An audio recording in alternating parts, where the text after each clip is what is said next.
Hey everybody, it's me again. Oh, I had 30 seconds between my last live stream and this? Yes. Welcome to Poll Review.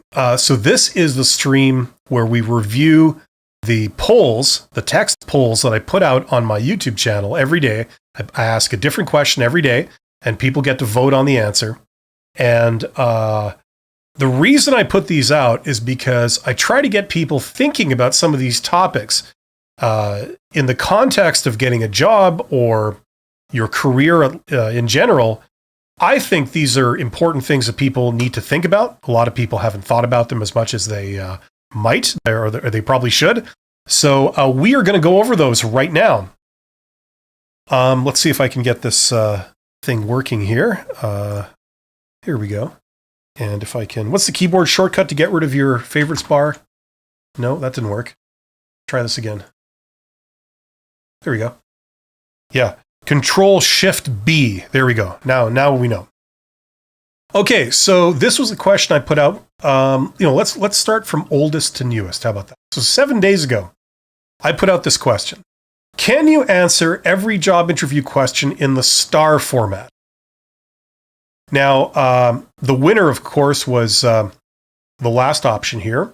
No, you can't, but you should do it as much as possible. I would agree with that. The only caveat to that is that it might be very time consuming to answer every question with an example. Now, some people didn't know what the STAR format is, so we got some comments where people were asking, what's the STAR format?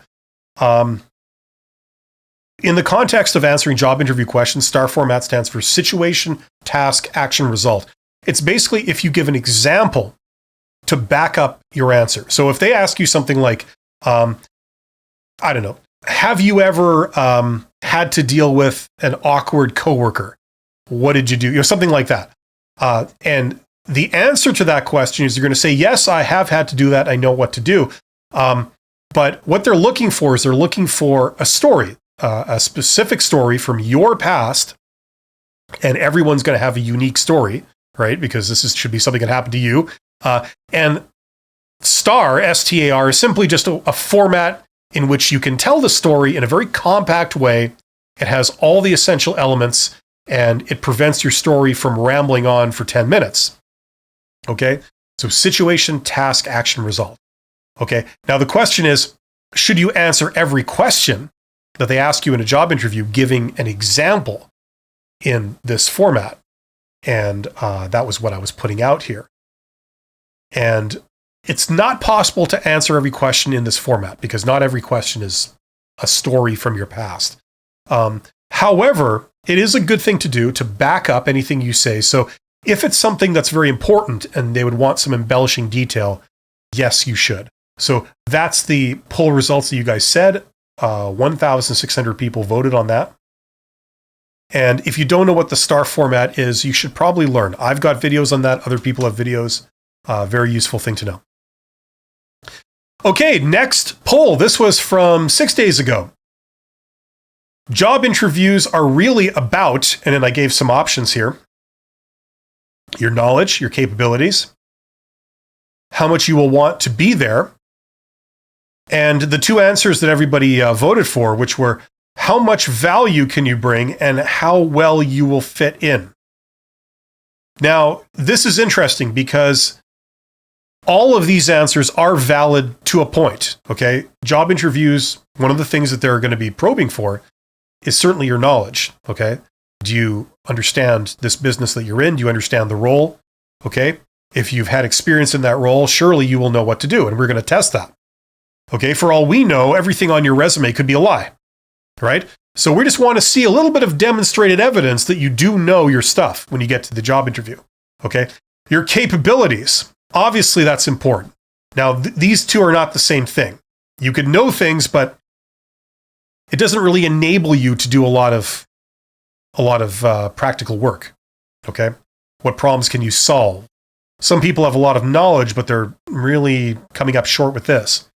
Okay, but this is once again something that they will want to probe you for, basically to find out that you do have capabilities. You're capable of doing things. If they put you in charge of something, would you be able to rise to the challenge? You understand responsibility and, the sort of unspoken requirements of, being in a position like that, what you are expected to do. Okay. Now let's talk about this here. How much value you can bring. Now, this is kind of a buzzword. I mean, value. What does that actually mean?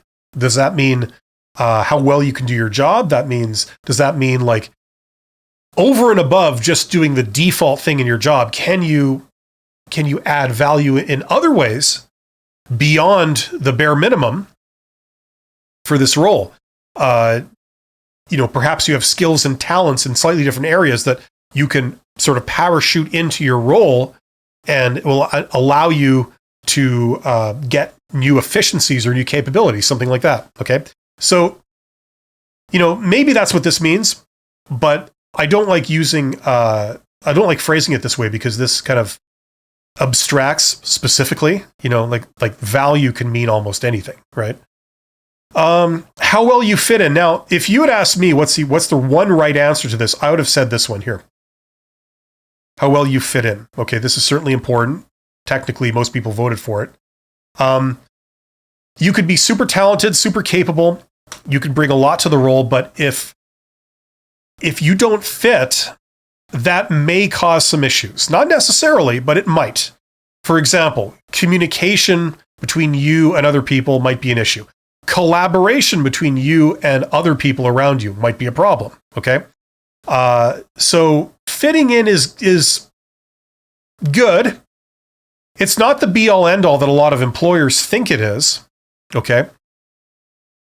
In fact, people that really overachieve, they tend not to fit in. That's the thing. But I take back what I said a moment ago. If I was to give one answer to this question, it would be this.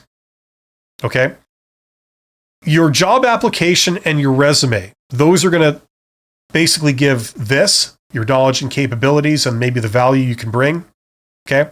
But the job interview is really what is, if you see what I'm saying. The job interview is really about what you're like as a person. And the thing is, you could be super talented, super capable, but if you hate being there, if you hate doing this type of work, and you hate working with the people that you have to work with, it's not going to work out. I don't care if you're Albert Einstein. I don't care if you're a genius. Okay? If you can't work with people there and you just hate doing that type of work, no good thing will come of it. Okay? So this is actually a lot more of a thing than a lot of people seem to think it is, apparently. Only 4% of people voted for this. This would be the answer I would have chosen. That's the one thing they're determining from a job interview. Okay? So remember, if you go to the job interview and act like this job is beneath you, act like, really entitled and arrogant, act like, you feel that your talents and skills and time is being wasted in a role like this. If you give those kind of vibes, you will most likely not be selected simply because of that, right? It's very important. So hopefully that makes sense. We had a lot of discussion about this. 7,200 people voted on this. So that was quite, I think it struck a nerve with a lot of people. I see in the chat we got some people. Marcin says, value is definitely a nebulous term and is subjective to different people. Yes, that's why recruiters use it so much, because a lot of them don't really understand the nature of the jobs that they're recruiting for. So they like to hide behind very general terms like that. And you never really know what they're talking about when they drop these terms. And sometimes it's because they themselves don't know what they're talking about. Anyway, 5 days ago, we had this question. People treat me more favorably if I behave in a more introverted or extroverted way. True or false? And 77% of people said true. Okay. I got some comments for people saying the question doesn't make sense. I don't understand what you're talking about. What I'm saying here, obviously, is if you were to behave more introverted in your day job, would people treat you favorably? If you were to behave more extroverted in your day job, would people treat you more favorably? If the answer is yes to either of those, then the question is true. Okay, if you have to change who you are, and people like that, they treat you better, they regard you better, is that something you find? And most people say yes. Now, you could go either way. If you change to artificially behave in a more extroverted way, there's a lot of reasons why you might do that. Networking is very, very important. Okay? Rather than solving every problem in a sort of brute force way yourself, if you can just get with someone who's an expert at that, and either they do it for you or they show you exactly what to do, that can be very, very advantageous. Okay? Introverted. Maybe you just need to get work done. Maybe there's a time to stop discussing things and kicking around possibilities and hearing opinions and just get down to work and do something, accomplish something. Maybe that's a good thing. And so you might want to act more introverted, and people would regard you better. So there's a variety of reasons why you might want to do this. What I'm trying to figure out is that have people tried this before, and that's something that everyone, I think, should experiment with, just to test the waters. And you'll learn something about yourself, and you'll learn something about the people around you, and you learn something about people in general. So it's all good. We had some great comments on that. 2,300 people voted on that one. 4 days ago, I asked this. The most pleasant month of the year is? This was a fun one. And I was surprised. I asked this on June 1st, because I think June is the most pleasant month of the year. But that's just me. Where I am, the sun's shining. Can you see my hand behind me? The sun is shining. It's absolutely beautiful. Clear blue sky. It's just amazing. So I think, now if you're in the Southern Hemisphere, I assume the analog to that is December, right? And a lot of people did vote for December. I mean, yes, there's holidays and stuff in December too, but the winner was in fact October. So I don't know if we got some Halloween fans out there, but that's interesting. 7,800 people had an opinion on that one. Okay, hopefully you're finding this action-packed. 3 days ago, I had this. Selling my skills directly is a viable option for me. True or false? Now, 69% of people said true. So to me, that kind of suggests, well, we might have some entrepreneurs out there, or at least people with entrepreneurial tendencies, put it that way. We didn't get that many people voting on this one. 2,900 people voted. But this is a question. Personally, I think more people should explore more, right? Even if you're in a conventional career, like you're a doctor or something, you can set up a private practice and go into business for yourself. So, I mean, there's all kinds of possibilities out there, even in conventional careers, to be able to do something for yourself. You could be a consultant, especially when you get to sort of the later stages of your career. You can become a consultant of some kind and share your knowledge, assist people overcoming problems that they might be having that you've overcome yourself many years ago. Things like this. So this is an important question for people at all stages of their career, in my opinion.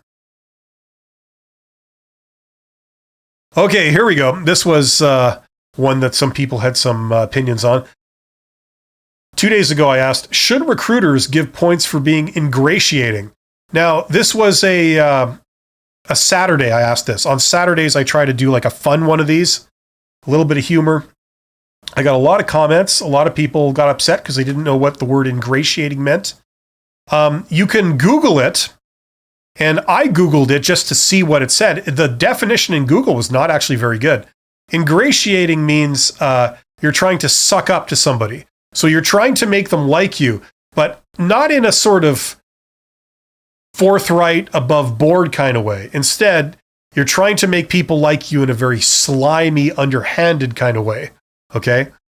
The type of person that says like, oh, that's a beautiful tie you're wearing this morning, Mr. Bossman. I didn't know you had such great taste. Something like that. Just very sycophantic, obsequious kind of thing. So should recruiters give points for being ingratiating? That's the burning question here. Yes or no, or only in Mississippi, or only if you use the secret handshake, or the winner, only if the handshake was under the table and involved $5. So this was this extremely important business question. And a lot of people said no.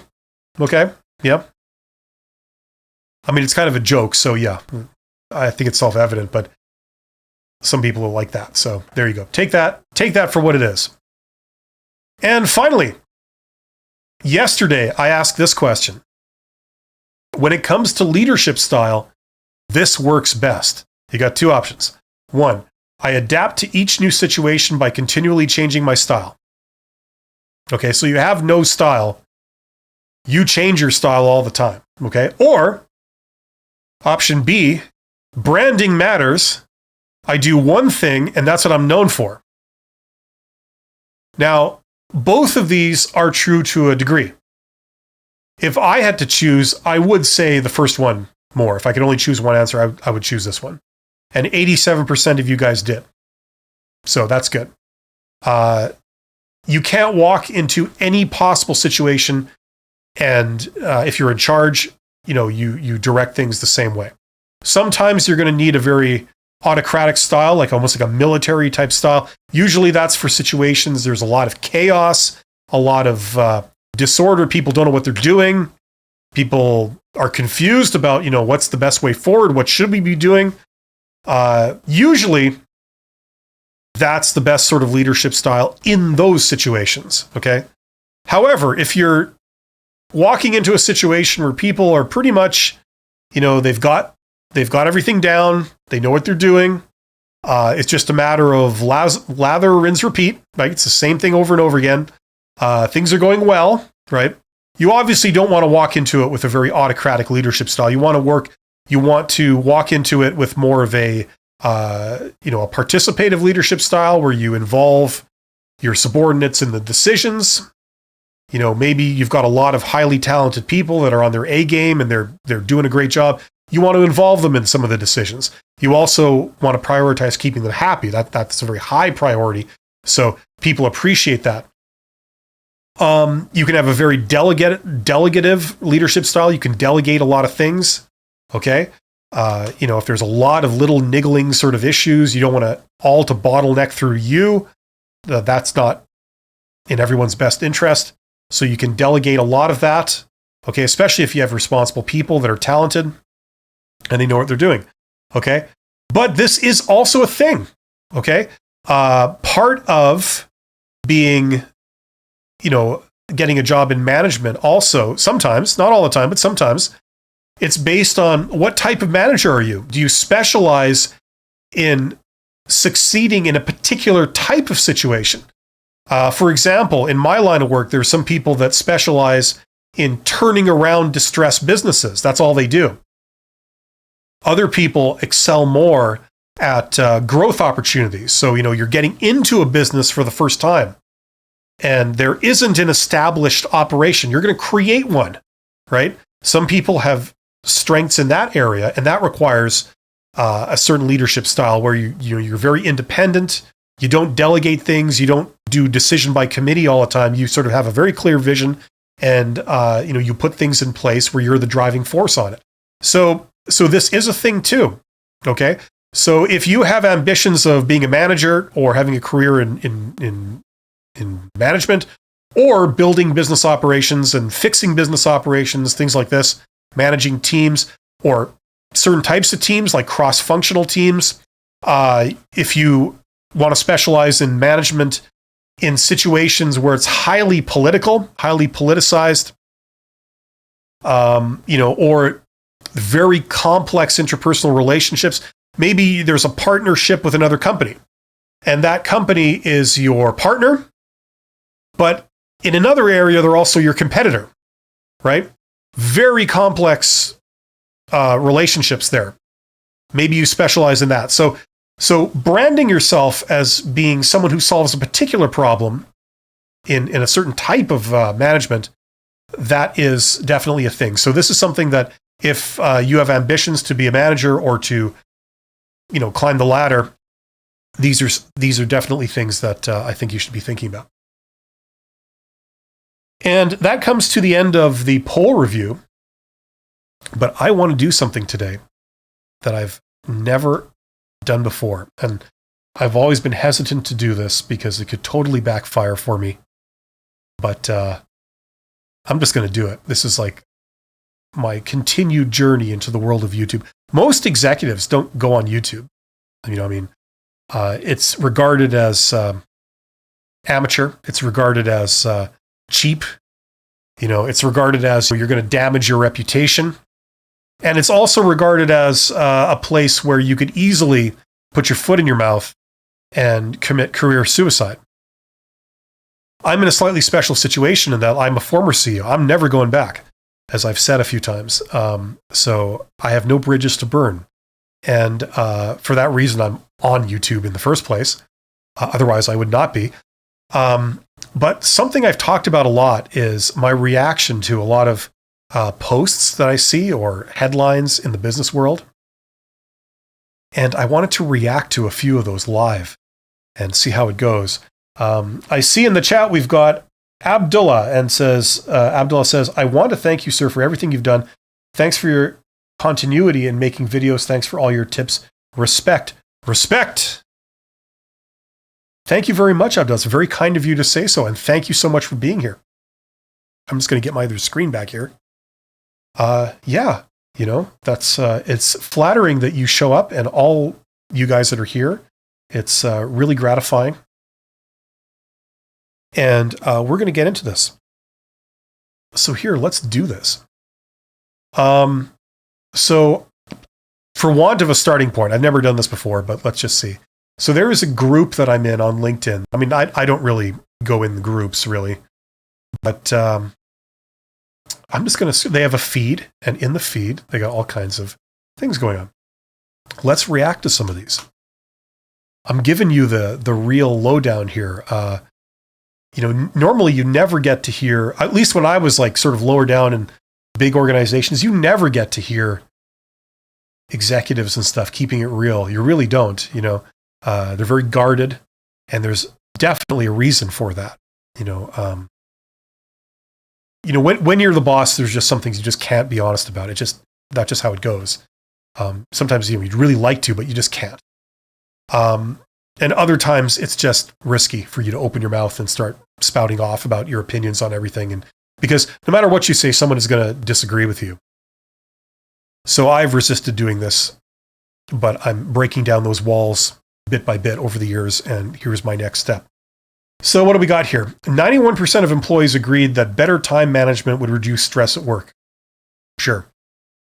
A lot of these fall into the category of self-evident. I'm not quite ready to talk about diversity, equity, and inclusion. I'm just going to steer clear of that minefield. What do we got here? Develop the guts to play out on the edges of your powers, because as you visit your limits, those limits will expand. Yep, I would actually agree with that. That's actually not bad advice. It's very basic, but it's true.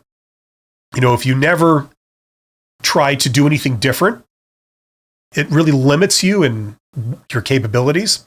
Sometimes you have talents in different areas that you know nothing about. You haven't discovered them yet. How do you know? You don't know till you try things. Conversely, you also have deficiencies in a lot of areas of which you are unaware, but you don't know until you try stuff, right? So yeah, that makes sense. What do we got here? Good. Easy path. Why do we always look for the easy task? Why do some excel and others just coast through life? I don't know. That's a great question. I don't think that's a really important question. Maybe the people that don't try are happier. Have you considered that? The purpose in life is not to always take on the world if you don't need to, right? I mean, is that fun in itself? For most people, probably not. We should challenge ourselves in carefully controlled ways, but we don't want to put our mental health at risk, right? I don't know what that is. What's this, a poll?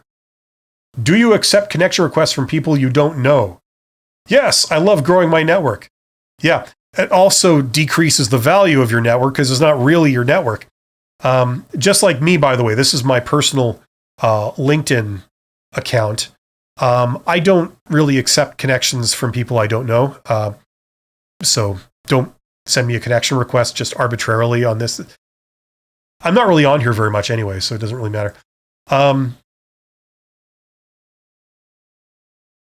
It's interesting because the way that I encourage people to connect with industry insiders is actually through LinkedIn. And the number one thing you should do is always send a message. Okay, if you're connecting sort of upwards to somebody higher than yourself that maybe you want to do an informational interview with, something like that, you should always send a note, like a message that goes with the connection request. Okay, and it really has to be right. Okay, you've got to get the protocol right. Some people call it etiquette. I call it protocol. That's got to be absolutely correct. And they are going to judge you because the only thing they know of you is that note. So they're going to form their entire opinion of you based on what you write, what you choose to write, and how you write it. So very important to understand that stuff and get it right. I'm going to do a couple more of these and then we're going to get in the chat. Here we go. My favorite, leadership advice. If you have a nickel for every time somebody gives out leadership advice, including me, you would be rich indeed. Leadership advice is abundant, but not all advice is good advice. Yeah, that's true. A lot of it is crap, actually. Some advice can do more harm than good. For example, the misguided notion that a leader should admit their mistakes openly to build trust. Oh, is that misguided? While this may work for some individuals, meaning that it's not actually misguided, it can erode trust in certain cultures. Well, what does that mean? What are your thoughts? Well, I suppose if this was Japan in 1943, I suppose you'd be absolutely correct.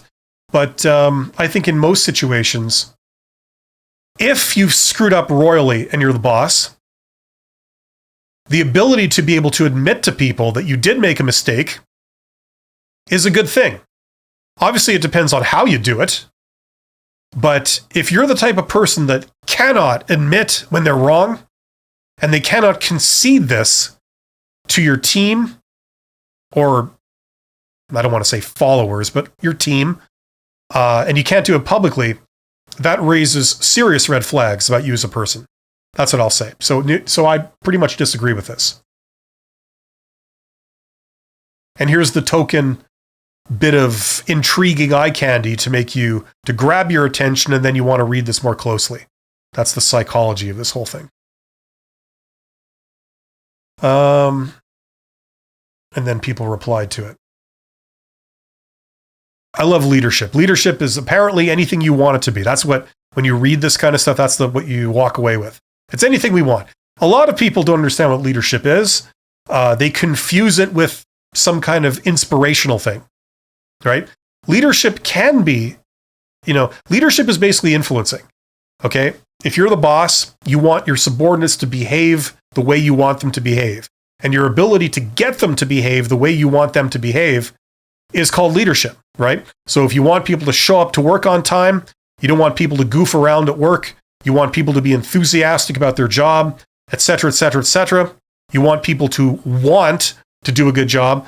Those are the behaviors you're looking for.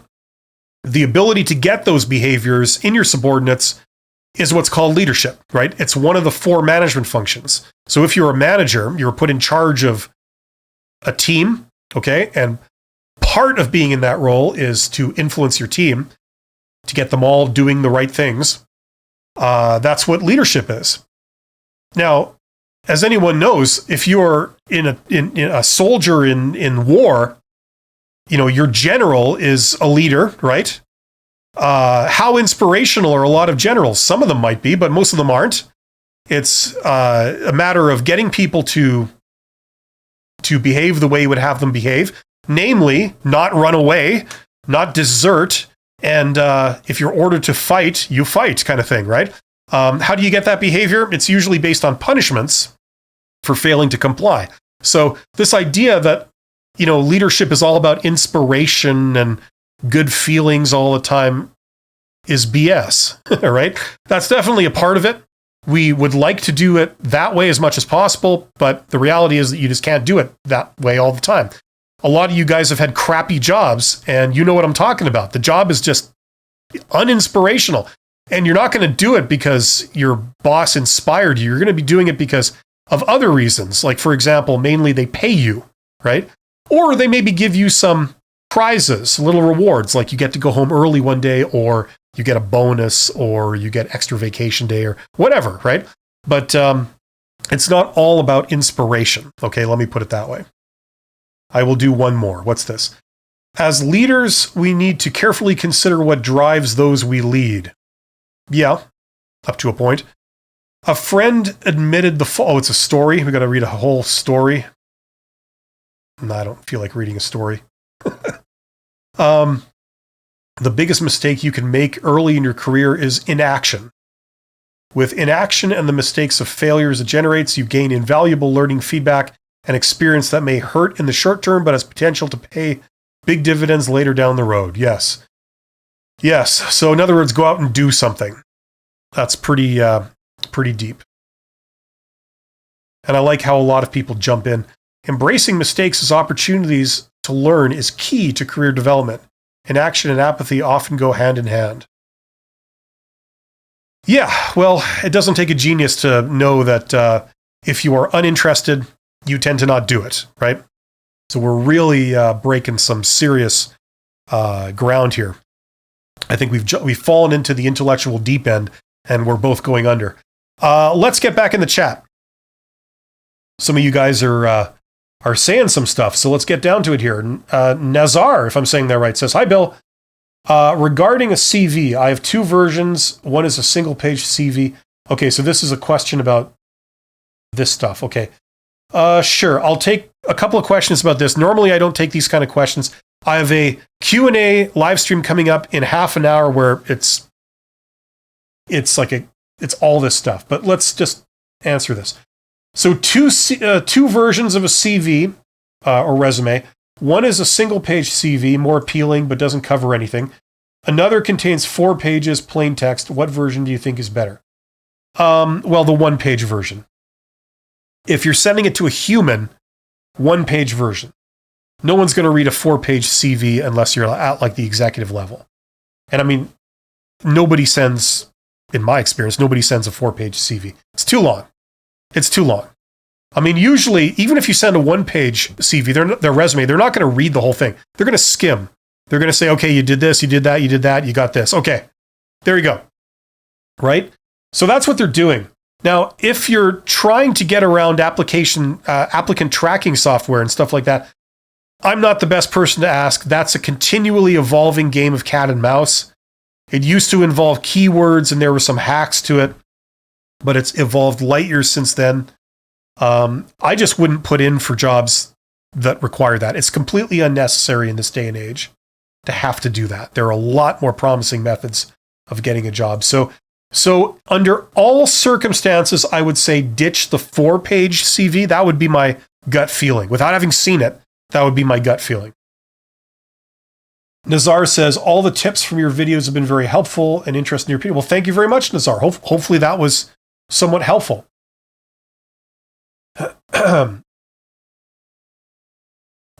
Basically what people want in the CV is they want to see the requirements that they said in the job posting they're looking for, right? So they want you to rehash those. If you have them, they want those written as close to verbatim as possible.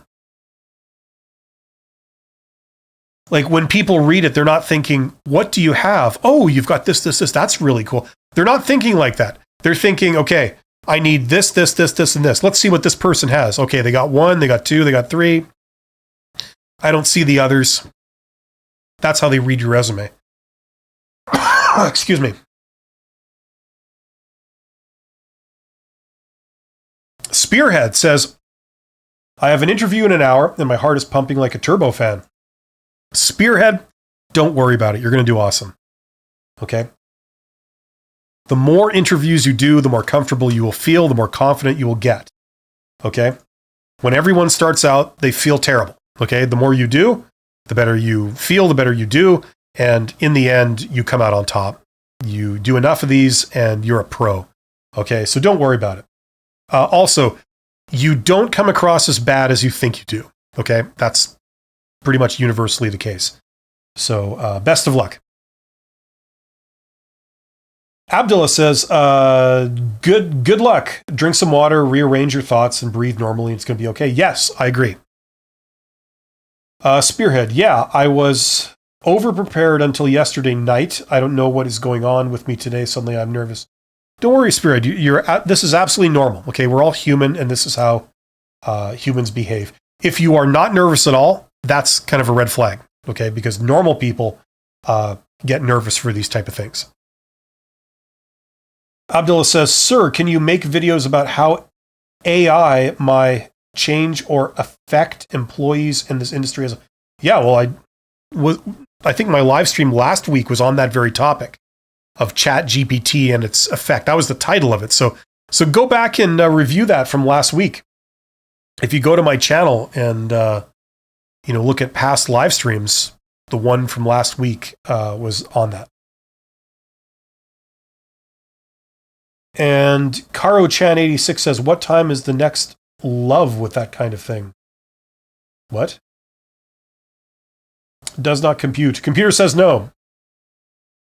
But thanks for sharing.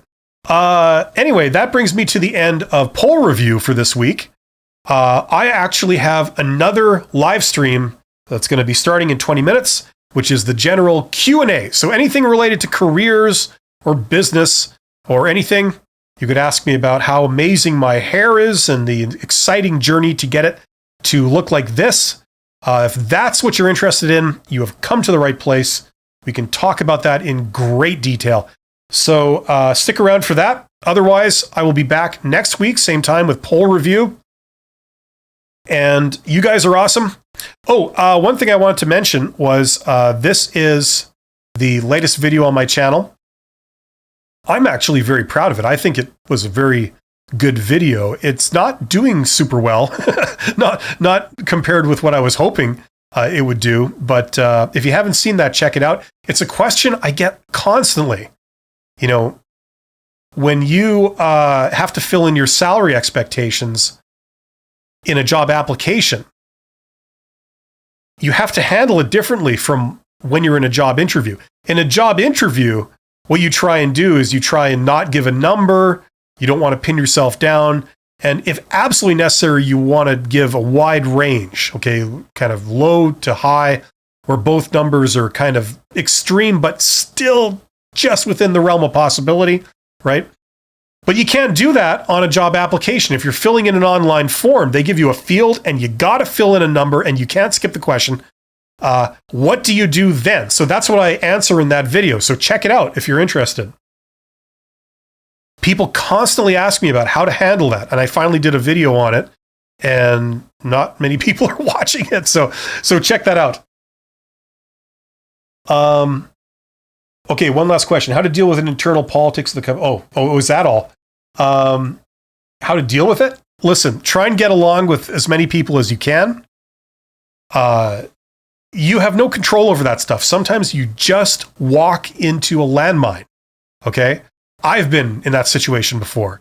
Maybe there's a really powerful union, and maybe there's like really unreasonable management, and they both smash together, and right where they meet, that's where you are, you know? Something like that. And you just walk into that. There's not too much you can do. Just try and get along cordially with everybody. Do the best you can. In time, you will feel out the situation and be able to make more informed decisions when it comes to that stuff. In the beginning, just smile and nod and try to get along with everyone. And that's the only thing you can do. Okay, so thank you very much. Come back in 20 minutes for my Q&A live stream. I will see you guys then. Thanks very much. Take care.